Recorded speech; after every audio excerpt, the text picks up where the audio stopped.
What is going on, YouTube? It's Tyler from Mission VR, where it's my mission to bring you guys good quality VR content. So an absolutely huge week in VR.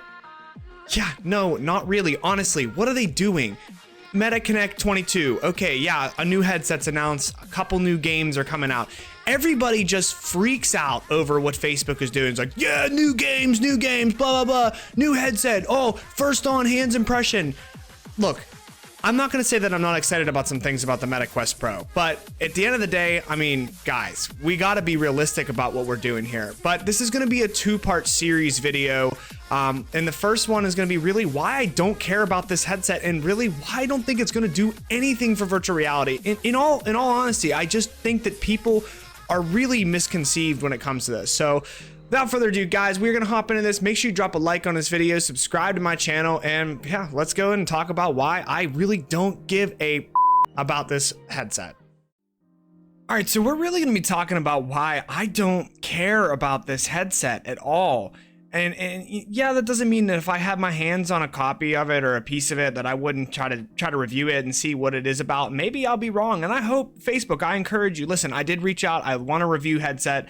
I think that, you know, that would be awesome. I do want to be surprised with this headset. Don't get me wrong. I would love to be surprised. But on the surface, I really don't care. And there's a lot of reasons for that. Number one, the biggest one out of all of them, it's $1,500. Listen, if I'm going to spend $1,500 on a VR headset, you can bet your ass it's not going to be the Meta Quest Pro. Like, it just isn't it. And I know that this is not a headset built for gaming. I understand that. It's definitely more of a productivity headset that can also, you know, do gaming and be as good as the Quest 2 is for gaming, but has a lot of other features. I understand that. I'm not going to sit here and say, oh, it's only for gaming, it's only for gaming.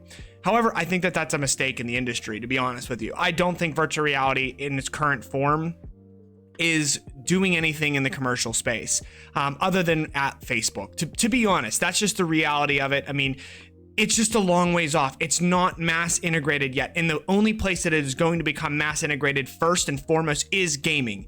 You know, they can try all these enterprise applications all they want. The reality of it is it's not going to be massively adopted amongst the workforce until a lot of the stuff is hashed out. People don't have time when they're working. CEOs, business owners, they don't want to be messing around with programming all day or if something's wrong with it. So until it is like as full-fledged out as it can be, it's just not going to be widely adopted anywhere other than Facebook and some tech companies, to be honest. So $1,500, that's quite a bit of a stretch for the home worker, the content creator, whatever it is. That's a lot of money to fork out for a headset that quite honestly just isn't as powerful as some of the other headsets you can get on the market. So there's that. The next thing I don't care about, the 5 inside headset trackers that help you track facial expressions to make your avatars feel more alive in the virtual space. See, this is where I have an issue, right? If we're talking about an enterprise application headset, where we're talking about this is a work environment headset so you can multitask and pull up all these tabs and be in virtual reality / mixed reality while you're working, like, okay, great. Like, if that's what the headset's for, then that's what the headset's for. But now we have avatar facial tracking and expression. So you're going to have avatars in the Horizon's virtual workspace, you know, and again, I understand Meta's all in on this metaverse. I get it. They're all in on it. But like, the reality of it is like no one else really is, to be honest. And I know that there's people out there that they love the VR chats and the rec rooms and stuff. And I get that there is a player base for that stuff that hang out in these virtual worlds, and I don't get it. To be honest, I don't. It's just not my thing. I'm a gamer first and foremost. I like the games, and we're not getting enough games right now. And I think that that's why there has been a huge slowdown in virtual reality mass adoption to the gaming space, because there aren't enough games and there aren't enough good quality, high visual games, because everybody is all in on these mobile ass headsets instead of on PC VR. Sorry, I'm ranting. I know, because it's like I play PC VR games and I'm like, this is incredible, and we don't get enough of them because everybody's too occupied on putting their mobile game on a mobile VR headset. So again, $1,500 for something that's going to give minimal improvement overall in the actual experience of virtual reality video games. So our next point, mixed reality. Look, I'm not saying mixed reality is not going to be an absolute awesome thing in the future. To be honest, when it comes to gaming, I think there's just going to be some opportunities that, like, you're going to be able to go out in your neighborhood or wherever and have a headset on and like fight against aliens that are climbing over houses and all this stuff. I think it's going to happen. I think mixed reality is going to be a really, really cool, awesome feature, but it's not even close. We are not there. It is not, I mean, it's not even close to where VR's at. So again, this is kind of a love-hate thing. I think mixed reality has its purposes, but again, is this an enterprise headset or is this a gaming headset? And what are we doing? For me, I feel like they're spending a lot of money on doing this mixed reality and they're doing this and they just don't, this headset has no identity, to be honest. It has no identity. We already talked about avatar facial tracking and expressions, but this is just like, I want to re-hit this point. Avatars in general for me, like I don't care. We're not there yet. There's no central platform for you to have an avatar and be hopping in and out. Like this is not Ready Player One. We're not there yet. I know that people got to make strides to get us into that direction, and I get it. But like for me, this is just like I don't care about this, and that's what I'm saying. It's not that it's not important. It's not that it's not going to help VR. It's just I just don't care, and I would care more. And let me preference this. I would care more about all this stuff and be like, this is awesome. They're pushing mixed reality. They're pushing, this VR metaverse platform so that like we have one avatar across all worlds. It's like the metaverse. It's like Ready Player One. I would be actually really thrilled about that. However, the software and the games aren't there. We don't have enough games. There's not enough good, high quality, high visual VR games. I'm sorry, the best looking game on the Quest is nothing compared to the PC. It's nothing. It doesn't even sniff it. You play these Quest games, and I switch all the time being a content creator, but like, I just have a difficult time enjoying Quest games because I play on PC and I see the visual quality and the absolute little attention to details, the graphics.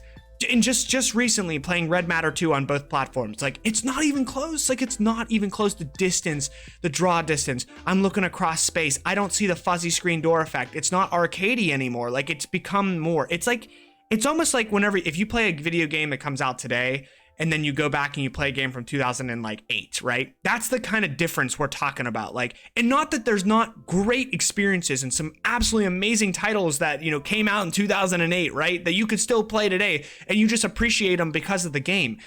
It's not the same. Like there are some great titles, no doubt, but the visual quality is just not there. And I think that that's a really important thing.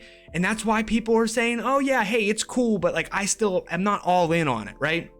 I get a lot of people like, yeah, VR is really cool. Like there's some cool experiences, but like, I don't know, I'm not all in on it. I don't think it's going to be the all in thing. Well, that's because you haven't picked up it and played in PC. Like you haven't seen what it's capable of. You haven't seen what, we just scratched the surface in 2019, for God's sakes. Like we're so close and like everybody's just all in. So sorry, I'm ranting. Yeah, but okay. So this direction overall is kind of irrelevant to me, to be honest. I just, the avatar thing, mixed reality, this headset has no identity. Is it a gaming headset? Is it an industry headset? Like what is going on here?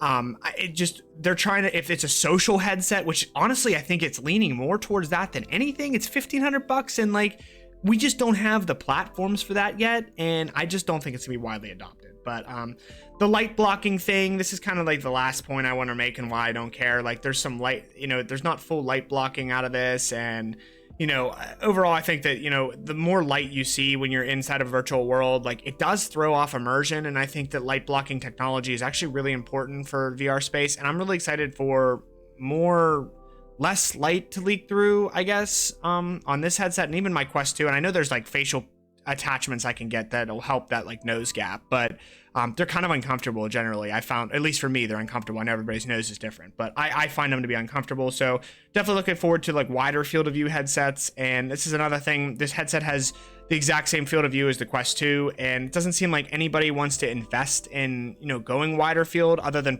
Pimax, which they've had their problems, and of course it's not widely adopted. But I mean, Facebook has all the power, with the upcoming Quest 3, they have so much power, and really letting loose and hopefully bringing a headset that has a bigger field of view with these more improved lenses. And honestly, they gotta get a better way to integrate it to PC. Like the link cable just has so many issues with it, the latency problems. Like give me an HDMI option, for God's sakes, please give me an HDMI option. But yeah, so overall, MetaQuest Pro, I don't know. I'm not really that excited about it. This headset to me has no identity. I'm not really sure where it fits in the VR space.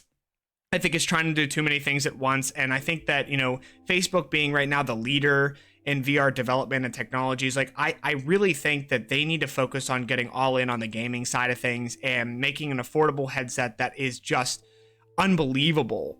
You know, because right now the Quest 2 has made waves, but everybody's biggest complaint is there's not enough games, and the games that do come out for it, they're just like, they're awesome experiences and that's it. But there's not that game that's going to bring everybody in. And Facebook needs to go to a studio like Activision, right? And they need to bring a Call of Duty game to VR and like stuff like that, because that is what's going to get people. And I'm talking like a next level experience, right? Like a true full-fledged out AAA, unbelievable big title like Call of Duty to come to VR and have a VR title that's not a little gimmicky 6-hour experience. I'm talking like the full go, right?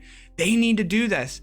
That's how they're going to get more people to buy these headsets. And really, even then, you know, if you play on the Quest standalone, like you put it on, you're like, hey, this is really cool. I can't wait to see what this is like in 5 years. That's what everybody says. I can't wait to see what this looks like, you know, when the graphics are better. The graphics are better. It's called get a PC and fucking play PC VR. That's just the reality of it. Like, get a PC. Like, but I know not everybody has the budget to do that. A lot of people, I'm really excited about the PSVR 2. I think that's going to be big. Yeah, but overall, I don't think this headset has an identity. I'm not really that excited for it. If they send me a review product, I'll be pumped to review it, just to talk about all the good and the bad of it. You know, this headset does have a Qualcomm Snapdragon XR2 in the platform. This is supposed to be 50% more power for VR games. We'll see. I just think the Quest is so far behind PC that I'm not sure it's going to help. Maybe it will. Maybe it'll be awesome. I want this headset to change my opinion. I really do. So Facebook, if you're listening, send me a damn headset to review, please. Well, guys, that is it for this video. I hope you found something informative or just enjoyed me ranting about why PC VR is superior to standalone VR. But overall, that's going to be it for this video. Make sure you guys do drop a like, subscribe to my channel, and stay tuned for part 2, which is going to be talking about the things I actually did like about the Meta Quest 2. You know, there are some positives here that I think will play into future headsets. So we'll talk about that in the next video.